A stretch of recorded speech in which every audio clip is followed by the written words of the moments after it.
গাড়ি চালকের ভাগ্নির সঙ্গে সম্পর্কে জড়িয়ে দীর্ঘ রাজনৈতিক ক্যারিয়ার নিজেই শেষ করে দিলেন সাতক্ষীরা ৪ আসনের সংসদ সদস্য গাজী নজরুল ইসলাম। ভোটে জেতার পর ওবায়দুল্লাহ নামের ওই ব্যক্তিকে গাড়ি চালক হিসেবে নিয়োগ দেন এই জামায়াত নেতা।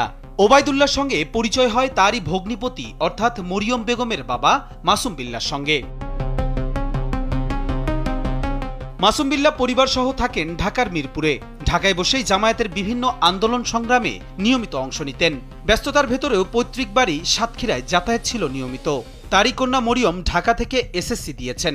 তাদের বাসায় যেতে যেতে নজরুল ইসলামের সঙ্গে তার পরিচয় হয়। স্যান্ডেলিনা সো, রূপচর্চায় আভিজাত্য।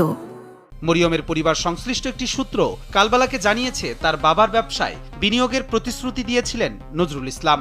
নজরুল ইসলাম ফেসবুকে যে ব্যাখ্যা দিয়েছেন তার সঙ্গে প্রকাশ্যে আসা কিছু ভিডিওর তথ্যে গরমিল পাওয়া গেছে।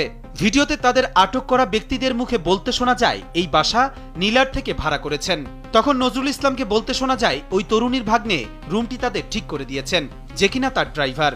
তাদের আরো প্রশ্ন করতে শোনা যায়, আগে কয়বার এসেছেন, সত্যি করে বলেন কয়বার এসেছেন? আমরা কয়েকদিন দেখেছি আপনি এখানে আসেন, ধরতে পারছিলাম না। এদিকে গাজী নজরুল ইসলাম ফেসবুকে মরিয়মকে নিজের দ্বিতীয় স্ত্রী হিসেবে দাবি করেছেন। পাশাপাশি জানিয়েছেন দ্বিতীয় শ্বশুরের অফিসে ভিডিওটি তারই গাড়ি চালক ও মরিয়মের মামা গোপনে ধারণ করেছেন।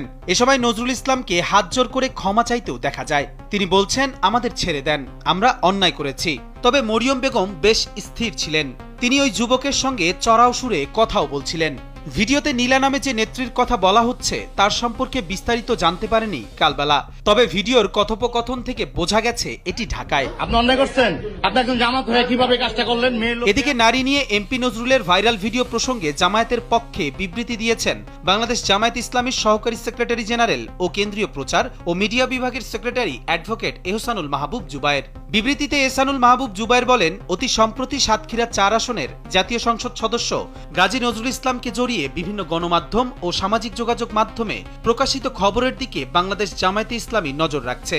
তিনি আরো বলেন, ইতিমধ্যে বিষয়টি নিয়ে গাজী নজরুল ইসলামের নিজের বিবৃতি, তার প্রথম ও দ্বিতীয় স্ত্রী এবং দ্বিতীয় স্ত্রীর বাবার ভিডিও বক্তব্য মিডিয়াতে প্রকাশিত হয়েছে।